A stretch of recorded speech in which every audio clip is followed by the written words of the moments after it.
Llegó la hora de tu encuentro con la discusión de temas de actualidad y de interés local e internacional. Actualidad Pública y sus panelistas están más que listos para analizar en detalle el acontecer y los temas de impacto en la sociedad. Te invitamos a la discusión en Actualidad Pública.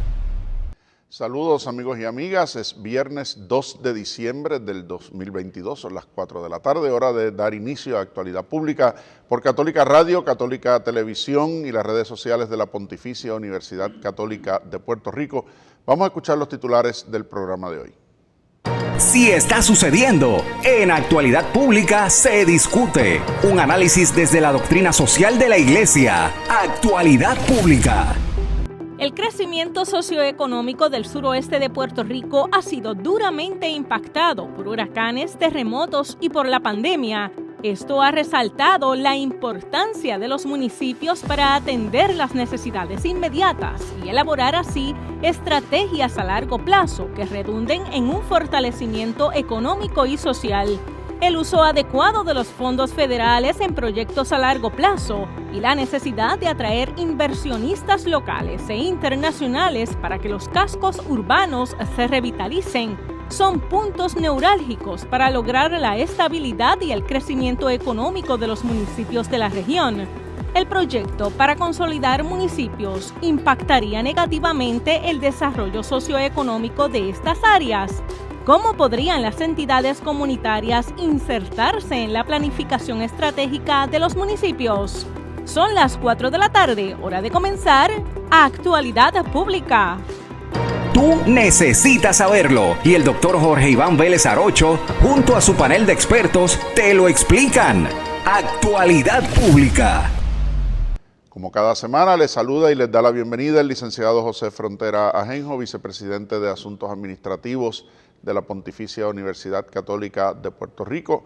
A ustedes y a los compañeros que nos acompañan en el panel en esta tarde, está con nosotros el doctor Jorge Iván Vélez Arocho, presidente de la universidad. Saludos, Jorge Iván, bienvenido. Muchas gracias, Josian. Muy buenas tardes a todos los compañeros del panel y a los queridos teleescuchas. Muchas gracias. Está con nosotros el doctor Leandro Colón Alicea, vicepresidente de Asuntos Académicos de la universidad. Saludos, Leandro.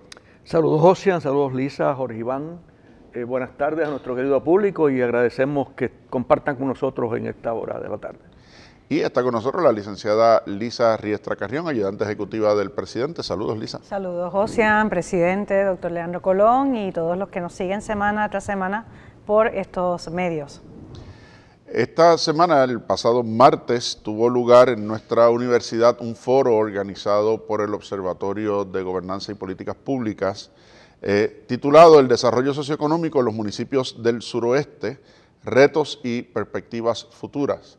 Como ustedes saben, nuestra región ha sido la región más afectada con la sumatoria de eventos naturales que hemos sufrido a lo largo de estos pasados 5 años, huracanes Irma, María, los terremotos, los efectos de la pandemia, y en torno a cuáles son las perspectivas de los efectos que estos eventos han tenido y cuáles son los planes de realización y de proyección que tienen los municipios de la región.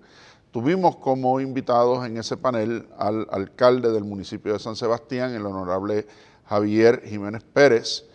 Él estuvo participando en representación del alcalde de Mayagüez, el señor Javier Román Ruiz, que es el director de vivienda pública de ese municipio, y el señor Jean Paul González Santini, quien es el director de la Oficina de Desarrollo Económico del municipio de Ponce.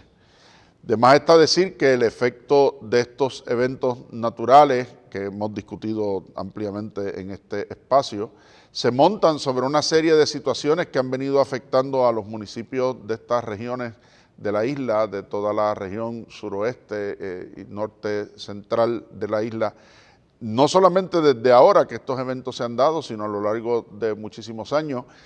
La pérdida de empleos más significativa con el cierre de las 936, la culminación de las 936, se dio en el oeste y el suroeste de Puerto Rico. Ustedes recordarán el impacto que tuvo el cierre de las atuneras, el cierre de muchas de las compañías farmacéuticas en los pueblos que corren a lo largo de esta región. el efecto que tuvo a su vez el cierre y la consolidación de varios bancos que tenían sus oficinas centrales y sus operaciones principales en esta región, y a eso la decrecimiento económico que ha venido sufriendo la isla, sobre el que se montan estos eventos que conocemos muy bien. En torno a los efectos de ellos, su impacto, cuánto representan también las ayudas que el gobierno federal ha estado dando, pero sobre todo la interacción entre los municipios y el gobierno central a la hora de tener que planificar, responder y ahora poder implementar los planes y proyectos que se presentan. Pues sobre eso estuvieron discutiendo los invitados al panel, algunos temas que ya hemos visto aquí, como por ejemplo la falta de planificación de parte del gobierno central, la burocracia en la implementación de los sistemas de apoyo y ahora en la aprobación de los proyectos, particularmente aquellos que dependen de los fondos de FEMA. A mí me pareció muy interesante una gráfica que presentó el alcalde de San Sebastián, donde hablaba de la culebra de FEMA, refiriéndose a los 20 pasos que hay que seguir para no poder llegar a la aprobación final de un proyecto, cosa que hemos conversado también en el programa, del efecto que tiene y que ha provocado que de toda la ayuda que haya aprobada para el país, menos del 30% haya sido ya desembolsada, y que casi todo lo desembolsado ha sido para cubrir costos de la propia burocracia, no para la realización de los proyectos. Así que sobre estos retos y perspectivas de la región estaremos conversando en el programa de hoy. Presidente. Muchas gracias, Josian. Yo tuve la oportunidad de asistir a este muy interesante conversatorio. Por un lado, porque es un tema que me interesa mucho, es un tema que nuestra universidad ha estado involucrada a través de distintas actividades, conversatorios, certificaciones, programas como este. Pero por otro lado, tenía la oportunidad de volver a escuchar a un querido estudiante, el alcalde de San Sebastián, Javier Jiménez, fue mi estudiante talentoso, brillante, y también fue estudiante de mi esposa en varios cursos de contabilidad. Pero este conversatorio fue muy interesante, pienso yo, por tres cosas. En primer lugar, yo creo que pudimos ver una radiografía de tres municipios en el área suroeste de Puerto Rico, San Sebastián un tanto en el centro, pero con perfiles diferentes, pero con problemas comunes, con este tema de la municipalidad, la recuperación, las posibilidades de ayudar al desarrollo económico. Teníamos allí a Ponce, que es una ciudad importante en el sur de Puerto Rico, Mayagüez, una ciudad también puntal en el oeste de Puerto Rico, con un impacto desde el norte hasta el suroeste en términos de sus programas, de sus actividades, y San Sebastián del Pepino, que en los últimos años se ha proyectado en el país adecuadamente y eficazmente y eficientemente como un municipio bien administrado. El alcalde lleva 20 años en esa posición y es reelecto continuamente con mayorías realmente interesantes. Y cuando eso sucede en un municipio, o el alcalde lo está haciendo bien, o su equipo de trabajo lo está haciendo bien, y la población, por otro lado, también lo reconoce. Pero ¿qué cosas yo encontré que son comunes a las presentaciones de los tres alcaldes? En primer lugar, la centralidad de los municipios. Como ustedes saben, en Puerto Rico, con todo este tema de la inflación y todas las demás cosas que sabemos, muchas personas plantearon que era el momento de que Puerto Rico no tuviera 78 municipios y que tuviera un número más reducido de municipios y que se hiciera algo, fue planteado como la consolidación de los municipios. Entonces habría un alcalde que manejaría las operaciones de distintos municipios. Eso no es nuevo. Si uno va a España, donde hay pequeñas municipalidades con literalmente 100 habitantes, 200 habitantes, pues eso es muy común, que haya un alcalde que sea alcalde de varias municipalidades. Pero esa no es la situación de Puerto Rico. Aquí estamos hablando de los municipios más pequeños, tendrán que 20.000 habitantes, 20.000 residentes. Por lo tanto, el tema de la centralidad de los municipios apareció como un elemento importante. Segundo elemento importante, los problemas son muy comunes en términos de un municipio que está llamado a servir a los ciudadanos de su municipio. Los ciudadanos del municipio no van a ir a las oficinas centrales del gobierno a solicitar que les resuelvan sus problemas. Van a ir donde su alcalde. Los problemas de la basura, los problemas del agua, los problemas de la energía.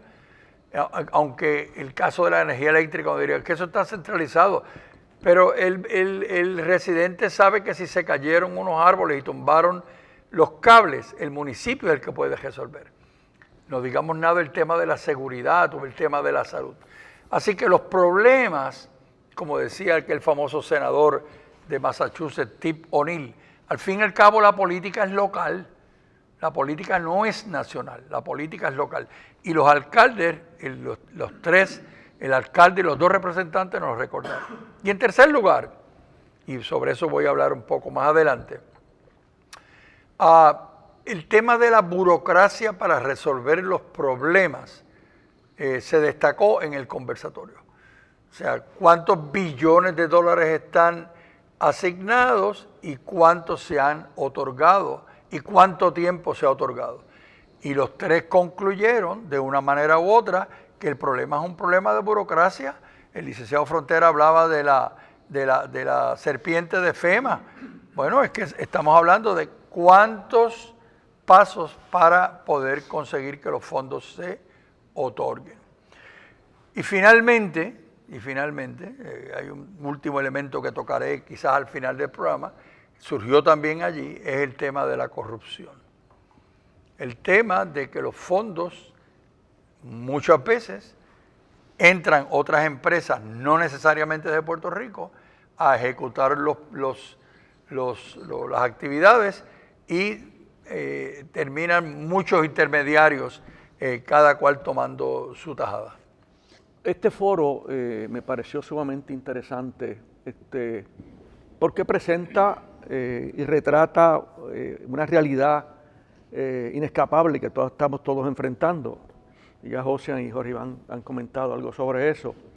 No hay duda alguna de que los alcaldes en Puerto Rico, con algunas excepciones que todos conocemos, son personas muy bien intencionadas. Yo entiendo que el personal que ellos tienen para manejar su situación municipal son personas bien intencionadas que quieren lo mejor para su gente, para el país. Jóvenes que quieren aportar, además de alcaldes experimentados como el Javier Jiménez, alcalde de San Sebastián, que ha sido un excelente administrador, jóvenes que representaron al alcalde de Mayagüez y de Ponce, personas con intenciones buenas de echar adelante el municipio. Y bajo condiciones, yo diría que bajo condiciones normales, pues existen unos criterios, existen unos métodos para desarrollar planes. O sea, hay toda una teoría sobre ese asunto, para desarrollar planes nacionales, planes regionales, pero no estamos en condiciones normales, como han apuntado los compañeros. Estos alcaldes y el resto del país han enfrentado condiciones anormales, huracanes, terremotos, pandemia, una recesión económica de casi 15 años, una Junta de Control Fiscal que viene a impulsar el pago de una deuda que no le interesa tanto el desarrollo económico del país, la eliminación de la sección 936 que José mencionó, la distorsión que ha ocurrido en el mercado laboral, la emigración, un sistema de salud que fundamentalmente busca más el lucro que la salud del pueblo. Todo eso lo enfrentan estos municipios y lo enfrenta el resto del país. Además de, ¿verdad? O sea, de personal capacitado teóricamente, digamos, para atender todas estas cosas, pues son problemas que se confrontan. En ese contexto, pues los alcaldes y su personal están haciendo de tripas corazones, como dirían allá en Lares, están haciendo de tripas corazones. O sea, están haciendo todo lo que pueden en el marco de esta problemática, en el marco de una asignación de fondos que, como ya se mencionó, se ha desembolsado quizás cerca de una tercera parte, fundamentalmente por todo el elemento burocrático que existe detrás de esto. O sea que están tratando de echar adelante sus municipios dentro de estas grandes restricciones. A mí me hubiese gustado que aún dentro de esas grandes restricciones se hubiese planteado algo en el foro sobre posibilidades de planes con los criterios que eso corresponde, que eso conlleva, de desarrollo, ¿verdad? Planes de desarrollo municipales dentro de todas esas restricciones, y sobre eso pues comentaré un poquito más adelante. A mí me parece interesante en esa línea, Leandro, y de cara a la discusión más adelante, el impacto que ha tenido, y que lo hemos mencionado, ¿verdad?, de la disponibilidad de fondos adicionales que ha habido a lo largo de estos 5 años para el cuadre de las finanzas de muchos de los municipios. Hay un dato que compartía el alcalde, de que previo a estos eventos, en el 2017, al 30 de junio del 2017, 32 municipios tenían superávit, 46 municipios estaban en déficit, con un déficit neto de 197.7 millones de dólares en el 2017. Para el 30 de junio del 2020, 48 municipios estaban en superávit, 16 por encima del número anterior. 30 municipios estaban en déficit, pero aún con ese cambio, el neto es positivo solo por 36 millones. Claro, eso es un buen indicio, quiere decir que el dinero se gastó y se utilizó, y no que se quedó allí haciendo nada y muerto. Pero ¿en qué situación estarían y estaríamos si toda esa cantidad de fondos adicionales, particularmente el alcalde menciona el efecto de los fondos ARPA, de los fondos CARES, no hubiera llegado? No hubiera llegado. Y digo particularmente esos dos porque son los que están asociados a la pandemia, ¿verdad? Uno entiende, como mencionaba el alcalde, que los eventos extraordinarios que afectan la infraestructura, pues venga una entrada de dinero significativa que venga a compensar los daños y la pérdida de infraestructura. Pero durante la pandemia las pérdidas son de otra naturaleza, no son en inmuebles que uno pueda venir a decir, bueno, pues lo voy a arreglar, lo voy a construir, lo voy a poner en mejores condiciones. Así que el efecto neto de esa realidad, donde la gran crítica que se le hace al gobierno en estos momentos es que el plan es cómo uso el dinero. Y es en atención a cuánto dinero me va a llegar, no la expectativa, como tú planteas, y qué voy a hacer cuando el dinero deje de llegar, y cómo voy a incentivar la actividad económica con esto que está entrando, de tal manera que esto no termine en volver al status quo, donde tenemos más de la mitad de los municipios de la isla operando deficitariamente. Me permite, antes de Lisa intervenga, en el último programa, cosa que he hecho en otros programas anteriormente, planteaba yo que esto que acaba de plantear el licenciado Frontera, de cuánto dinero ha llegado para mantener hasta cierto punto la viabilidad de los municipios, a los candidatos a la gobernación en Puerto Rico en el 2024, hay que preguntarle eso. Aquí han llegado esta gran cantidad de fondos federales para manejar la situación que vive el país fiscal. ¿Cuál es su propuesta ante su planteamiento de que los votantes le den a usted el beneficio de su voto? En otras palabras, ¿qué usted está proponiendo para que lleguen estos fondos al país si estos fondos no van a llegar del gobierno federal? ¿De dónde es que van a venir? Y la contestación no puede ser, como dije la última vez en el programa, eso lo hablamos después del 24, te digo ahorita. No. Aquí estamos hablando, como muy bien plantea el licenciado Frontera, de situaciones bien preocupantes si los fondos no están. Entonces la pregunta es, no hay ningún problema, usted puede traer su propuesta de cuál es su propuesta de gobierno, pero ¿de dónde van a salir los fondos para atender la situación actual que ahora mismo vienen del gobierno federal? Liz. Y que no son recurrentes. No son recurrentes. Por eso, es una oportunidad para el desarrollo económico si aprovechamos ese ingreso para invertir en proyectos que produzcan.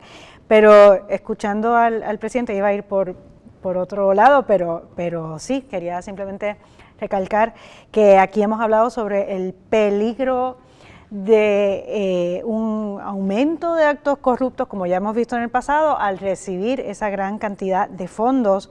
Y de nuevo el presidente no se cansa de recordar que estamos a las puertas de unas nuevas elecciones y por eso quise también volver a traer a este programa ese mensaje de nuestra Conferencia Episcopal puertorriqueña cara a los comicios electorales del 2020 y habla precisamente sobre esa corrupción. Estábamos más cercanos a ese fenómeno del huracán María, ¿verdad? De los efectos devastadores de ese acontecimiento, pero en el punto 12, recordemos, nos dicen, y de nuevo, esto es una clave para estas personas que querrían ser candidatos y acreedores a la confianza del electorado y al voto, ¿verdad?, nuestro. Dicen, corrupción e impunidad requieren una renovación de las normativas vigentes, de los sistemas de transparencia y rendición de cuentas, de la aplicación de consecuencias y sanciones que permitan recuperar los fondos y la propiedad pública perdida, pero sobre todo que restauren la confianza en las instituciones y funcionarios públicos, ¿verdad? Y se restaura a través de ese sistema una normativa estricta, aquí hemos hablado de administración adecuada de contratos, supervisión de contratos, ¿verdad?, que otorga el gobierno, rendición de cuentas, transparencia, ¿verdad?, y que haya consecuencias cuando haya un incumplimiento o una comisión de un delito, ¿verdad? Y en el punto 15 también nos dicen nuestros obispos, igual preocupación merece la manera en que se continúa respondiendo a la crisis económica que vive el país y a la crisis energética que se ha agravado desde el huracán María. Urge una economía más solidaria, ¿verdad? Es un eco de lo que nos está diciendo el Papa Francisco, que favorezca el desarrollo de pequeños negocios y empresas familiares, que fomenten nuestra agricultura para reducir la dependencia alimentaria y cuyos resultados y ganancias generen verdadera riqueza y desarrollo local. Se requieren medidas que protejan nuestros recursos naturales y que no los sigan exponiendo a la explotación desmedida por unos pocos o por intereses ajenos a nuestro verdadero desarrollo. De nuevo, con estas citas no estoy fomentando, ¿verdad?, un clericalismo y de estar como siguiendo al pie de la letra directrices concretas de obispos. Los obispos lo que nos traen son unos principios generales, unos criterios, un camino, pero para que nosotros los laicos, cristianos, hombres, mujeres o no cristianos, ¿verdad?, de buena voluntad, busquemos esas claves, ¿verdad?, y desarrollemos esa normativa, ¿verdad?, que exija y que garantice la transparencia, que nos lancemos al ruedo también del campo político, si es nuestra vocación, si son, no sé, ingenieros, contratistas, ahora con el tema de la reconstrucción, que sean honrados, ¿verdad?, y en el caso de los municipios, pues que no se reduzca la concesión o no de un contrato al tema político partidista, ¿verdad?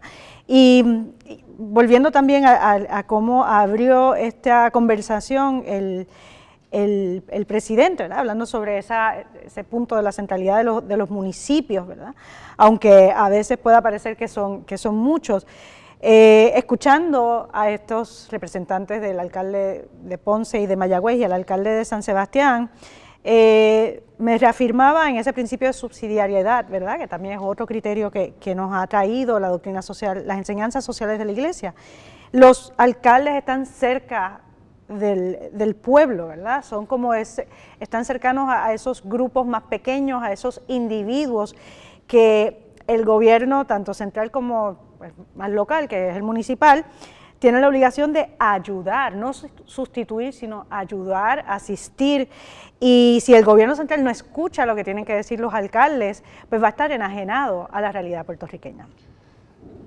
Eso, hay unos puntos que has traído ahí sobre la subsidiariedad y que Jorge Iván mencionaba ahorita con el tema de la consolidación o no de municipios y asignación de responsabilidades, que el tiempo, tengo que ir a la pausa, pero ahí en el libro que publicamos desde la universidad frente a las elecciones del 2020, hay unos puntos muy importantes sobre ese tema y el manejo de la regionalización en la isla, sobre los cuales haré algunas anotaciones tan pronto regresemos, pero me hacen señas de que tenemos que ir a la pausa, así que esto es Actualidad Pública, hoy viernes 2 de diciembre del 2022, enseguida regresamos a esta continuación a continuar la discusión sobre este foro del desarrollo económico de la región suroeste de Puerto Rico.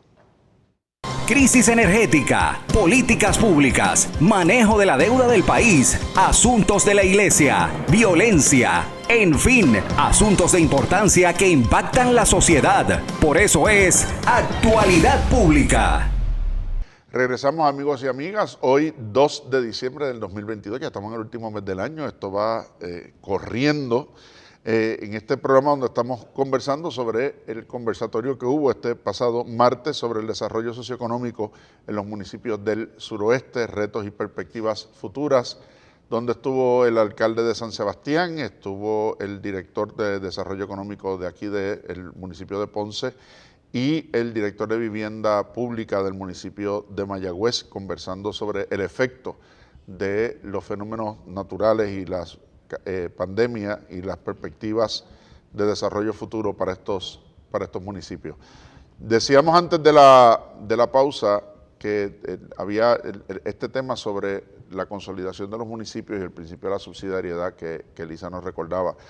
En el texto sobre de los desafíos a la esperanza que publicamos en recién pasadas las elecciones del 2020, este era uno de los temas que tocábamos por lo siguiente. La respuesta centralizada a situaciones de esta naturaleza ha demostrado ser totalmente inefectiva en Puerto Rico. Una de las cosas que señalaban los tres que estuvieron en el foro, particularmente con mucha fuerza el alcalde de San Sebastián. Ante eso, no hay duda de que si no la consolidación de municipios, la capacidad de los municipios de funcionar a nivel regional es esencial, porque de nuevo son los más cerca que están, son los que pueden compartir los recursos más adecuadamente y donde se puede coordinar efectivamente dónde hace falta hacer y qué es lo que se necesita hacer. Lamentablemente, las agencias del gobierno central en Puerto Rico no tienen una sola estructura de regionalización. Cada agencia regionaliza a su manera. Y la coordinación interagencial para los alcaldes en ocasiones se vuelve imposible, porque en unas agencias están con unos alcaldes, en otras agencias están con otros alcaldes, y cómo uno puede funcionar adecuadamente en ese sentido. La legislación federal en muchas ocasiones permite que los alcaldes funcionen por consorcio. Eso ocurre con programas como WIA, eso ocurre con programas como Head Start, donde si un municipio no tiene población suficiente para poder recibir y administrar los fondos, crea un consorcio con otros municipios. El caso de Mayagüez, que lo conozco muy bien, Mayagüez tiene WIA con Las Marías, pero tiene Head Start con Añascos y con Hormiguero. Entonces, pueden los alcaldes establecer proyectos de administración de programas que le dan acceso a fondos y a servicios, porque no solamente a los fondos, es a fondos para la prestación de servicios directos a la ciudadanía a través de la creación de los consorcios. ¿Por qué no podemos nosotros, a través de la legislación de municipios autónomos, permitirle a los alcaldes la creación de consorcios para la administración de los propios asuntos municipales? ¿Por qué un municipio que tiene 12,000, 13,000 habitantes necesita tener una oficina de recursos humanos con 4 o 5 empleados que podría estar compartiendo con un municipio vecino que tiene 25 o 30,000 habitantes y donde los alcaldes pueden proporcionalizar el empleo, porque yo sé que la cuestión es, no, pero entonces ¿quién le da empleo? Si consolido la oficina con este municipio de al lado, ese municipio de al lado le va a dar trabajo a los suyos y no a los míos. Bueno, pues se hacen unos acuerdos de proporcionalización del empleo, se hacen unos acuerdos de administración conjunta y de pareo de fondos entre los municipios, y pongo recursos humanos por poner un ejemplo, pero ahora mismo los municipios están tomando la opción del famoso outsourcing, contrato a otro para que lo haga porque yo no tengo la capacidad interna, ni la población suficiente, ni los recursos suficientes para poderlo manejar. ¿A qué se exponen? A costos incontrolables, lo mencionaba el alcalde, a que no hay los recursos suficientes tampoco en el sector privado para poder atenderlos a todos, lo que lo encarece, a que haya entonces quien supervise y gestione esos contratos y la posibilidad de mayores casos de corrupción, como se mencionaba. Entonces, ¿por qué no le damos las herramientas al alcalde? Si es que políticamente la consolidación no es el camino, porque como mencionaba Jorge Iván, está el caso de España, pero también está el caso de las ciudades grandes de Estados Unidos que tienen un solo alcalde y las subdivisiones internas entonces son por condado o por consejos administrativos locales, ¿verdad? Y que permiten entonces una mejor utilización y un mejor control de los recursos. Con la pérdida demográfica que estamos teniendo, con los problemas de representatividad que eso representa y con el problema de financiación que tienen los municipios, que como vimos están en superávit por los fondos extraordinarios que han entrado, y no parece que eso sea sostenible ni en el mediano ni en el largo plazo. ¿Cuáles son las alternativas que se le van a dar a los alcaldes? Que de nuevo son la primera línea, son los que tienen la obligación de dar respuesta y son en los que la gente espera acción, sabiendo que la centralización y la burocratización desde el gobierno estatal lo que hace en muchas ocasiones es imposibilitar que se logren las cosas que hay que hacer. El tema que se mencionó, que se ha mencionado ya en este compartir con nuestro público, sobre este asunto de fondos no recurrentes, este asunto de enfocarnos en que se han recibido grandes cantidades de dinero que aún no se han utilizado a cabalidad por asuntos burocráticos. ¿Y qué vamos a hacer cuando eso no esté? Eso es fundamental y central. Es como una familia que no tiene ingresos, vive en la pobreza. Su prioridad es alimentar a sus hijos. Y cuando recibe ingresos por algunos meses, se va a enfocar en eso, a atender a sus hijos, alimentarlos, mantenerlos saludables. Realmente no va a estar pensando mucho en qué voy a hacer cuando eso no esté. Y naturalmente, pues parece que eso le ocurriría también al país y a los municipios, ¿verdad? O sea, tenemos una gran bonanza en términos de fondos, grandes fondos que han llegado, y eso como que nos ciega un poco el entendimiento y nos tiende a enfocar en qué vamos a hacer con esos fondos, pero eso es de corto plazo.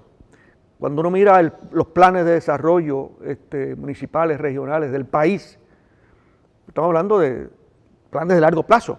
¿Qué va a pasar aquí de aquí a 20 años, de aquí a 30 años? A mí me hubiese gustado, ¿verdad? En este foro que estuvo excelente, ¿verdad? Muy bien intencionado, pues que se planteara algo de esto, de esa preocupación.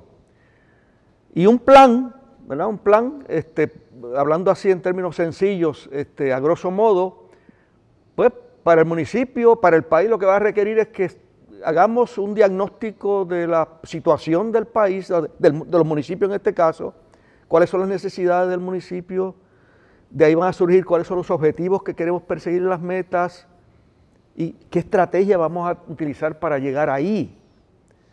Y eso estamos hablando de un contexto de largo plazo. Esa es una preocupación fundamental en este país, tanto a nivel nacional como municipal. Cuando se estaba discutiendo la ley de municipios autónomos, yo fui uno de los dos economistas que formó parte del equipo que llevó a cabo el estudio que dio base a la ley de municipios autónomos, hace mucho tiempo atrás.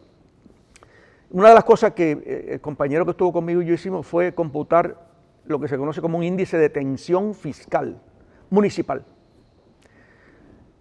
Es un método estadístico sencillo que va por el siguiente camino. ¿Cuáles son las necesidades apremiantes del municipio?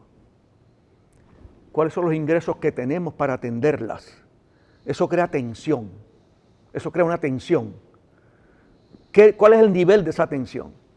Eso se puede hacer a corto plazo, pero en este caso sería fundamental hacerlo a largo plazo, cuando estos fondos no estén disponibles.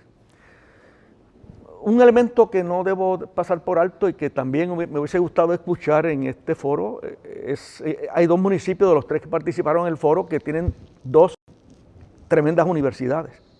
El recinto universitario de Mayagüez y la Universidad Católica, establecida en Ponce, y en Mayagüez y Arecibo, pero el recinto principal en Ponce. No escuché nada de cómo integrar el personal universitario, el conocimiento universitario, a las universidades en acuerdos, en colaboraciones, para echar adelante y pensar y establecer estrategias y ayudar a estos municipios a echar adelante. Yo quisiera en esta intervención ilustrar lo que plantearon el alcalde y los 2 representantes en este foro con respecto al tema del rol del municipio. Y voy a estar leyendo de un artículo que publicó Ayuda Legal para ilustrarlo. Dice, de acuerdo al plan de acción aprobado para el uso de la asignación de fondos CDBG-DR, los municipios no participan, insisto, no participan directamente en la administración o en los procesos de adjudicación de fondos del programa R3, la más importante de recuperación. El rol de los municipios, de acuerdo a esta manera de administrar, se limita a la posibilidad de establecer un acuerdo con vivienda para proveer orientación y asistencia en la solicitud a sus constituyentes, o proveer el personal que inspeccionará para el programa R3. Podrán solicitar fondos para crear planes de mitigación y resiliencia con la ayuda de recursos provistos por la Foundation for Puerto Rico, la organización contratada por la Agencia para la Planificación Comunitaria. Y sigue diciendo este artículo. Así el gobierno excluyó del proceso de recuperación a los municipios, que deberían ser las llamadas a identificar y responder de forma ágil a las necesidades de las comunidades dentro de sus límites territoriales, aprovechando además los recursos asignados para incentivar su propia economía mediante la contratación de mano de obra local para las labores de administración, planificación, diseño, construcción y mitigación. Por otro lado, derrotó la oportunidad de utilizar estos fondos para implementar soluciones a nivel de comunidad, al determinar la elegibilidad y la adjudicación de recursos casa por casa. En su lugar, y escuchen, atento a lo que dice Asistencia Legal, en su lugar Vivienda contrató a 4 compañías extranjeras para que administren el programa R3 y a una 5ª para que atienda su centro de llamadas. Primer ejemplo. Segundo ejemplo, apareció en la prensa en estos días. El gobierno planifica, que yo creo que es un gran objetivo, identificar 20,000 unidades de vivienda mediante un proceso de construcción para proveerle viviendas a las personas que no lo tienen. Pero me hago yo la pregunta, ¿por qué construir viviendas nuevas cuando sabemos que en los municipios hay sobre 20,000 unidades de viviendas abandonadas por diferentes razones? Así que si los fondos están, ¿por qué ponerlos en el tema de tomar terrenos que se pueden utilizar para otras cosas, para construir viviendas, cuando se podían utilizar esos fondos para reconstruir viviendas en los municipios, proveer empleo para esa reconstrucción y permitirle a los municipios participar de ese proceso de recuperación. Sobre todo para rehabilitar los centros urbanos, Claro. que son los más despoblados y en Claro. abandono, Claro. y que podrían muy bien los municipios, en vez de estar declarando estorbo público todo lo que hay de frente en desuso, convertirlo en espacios nuevos. Y, o sea, y no solamente eso, yo escuchaba a los tres señalaban en el foro, que por cierto, pueden ir y buscarlo y verlo en el canal Huellas del Futuro de la universidad en YouTube. Los tres volvían a insistir en el problema de la gentrificación social. Más adultos mayores, más población necesitada, de acompañamiento, de servicios. Muy bien, pero están fuera los cascos urbanos. La mayoría de ellos no se pueden transportar, la mayoría de ellos con dificultades de movilidad. Pero, ¿y dónde rehabilitamos? ¿Y dónde construimos? ¿Y dónde están las viviendas nuevas? En los centros urbanos no es, porque no hay espacio para construirlas. Así que te vienes obligado. Yo en estos días veía que están construyendo una égida en tal municipio, no voy a mencionar el nombre, con fondos municipales. Está en un campo donde no hay manera de que esa gente, porque no hay ni rutas de transporte público organizados por nadie. Que en Puerto Rico no hay Que en Puerto transportación Rico no en lo hay. masa. Que puedan llegar de la égida a donde están los hospitales y donde están los médicos. Claro. Y un municipio que tiene su casco urbano esencialmente vacío y abandonado. Entonces, ¿cómo es que, y de nuevo, el problema de planificación, el problema de utilización adecuada de los recursos, y claro, como si no hay construcción nueva, se cobra menos. Entonces, ¿qué hacemos? ¿Verdad? Una de las cosas que decía el alcalde, contratan a toda esta gente de fuera, que se tarda en generar los proyectos y utilizar los fondos, porque mientras más se tarden, Más cobran. más cobran. Sí. Más cobran. Entonces, es una cosa totalmente absurda cuando uno lo mira. Y otro asunto relacionado con eso es que históricamente en Puerto Rico, ciertos fondos federales, porque si no se utilizan, se utilizan para proyectos sin mucho estudio. Para lo que sea. En un sitio en el cual el terreno es un gran valor y un activo para el país, no se puede seguir urbanizando. Lisa. Sí, el tema de la agricultura también que mencionaban la Conferencia Episcopal puertorriqueña, ¿verdad? Pero eso requiere planificación. Escuchando al licenciado Frontera, pues efectivamente, mirando lo que hacen en otros países, descubrimos que hay otros modos de administrar a nivel local. Y lo mismo, el tema de las viviendas, lo he recordado anteriormente en este programa, una conferencia que nos dio el geomorfólogo, el doctor Molinelli, que ha hecho un mapa de zonas inundables en el país, pues, ¿por qué no consultar a los estudiosos de la materia, verdad?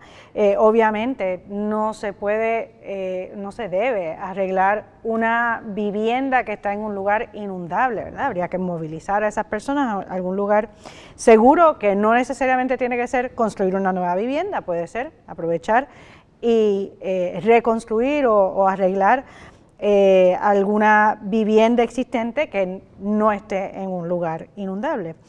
Y con el tema de la planificación, aunque es un poco hablando sobre estos fondos de reconstrucción para la infraestructura eléctrica, pero en general, el doctor Sergio Marswatch, en un artículo publicado en la página del grupo Centro para la Nueva Economía,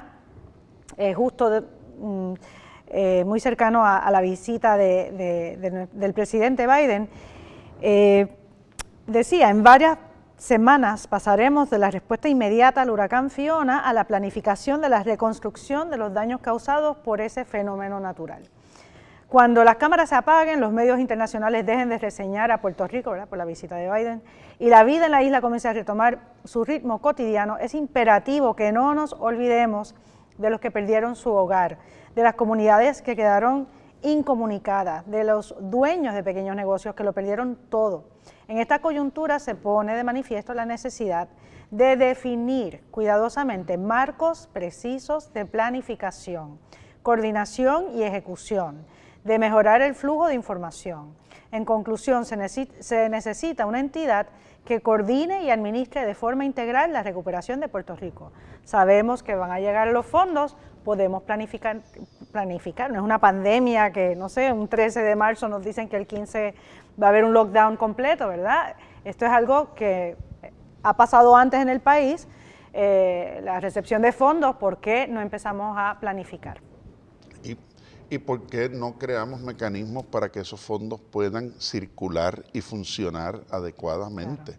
Claro. Lo hablamos aquí con todo el tema de los proyectos retrasados, sencillamente porque FEMA no tiene la capacidad de analizarlo, y COR3, que es una estructura paralela a través de la cual los fondos se distribuyen desde el gobierno estatal, tiene la misma burocracia que FEMA, entonces no tiene que pasar por uno para después pasar por el otro, y sin que se adelanten los fondos para que la gente pueda empezar a funcionar.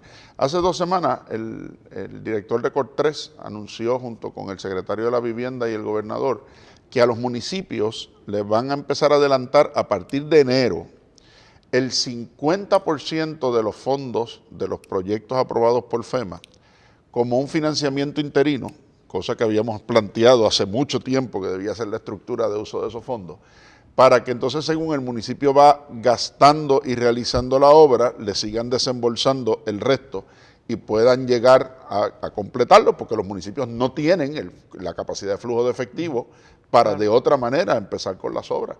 Y nosotros hemos estado insistiendo que lo mismo se debe hacer con otras instituciones que pueden garantizarle al gobierno las mismas o mejores condiciones de las que tienen los municipios para poder realizar sus proyectos, y todavía lo están pensando.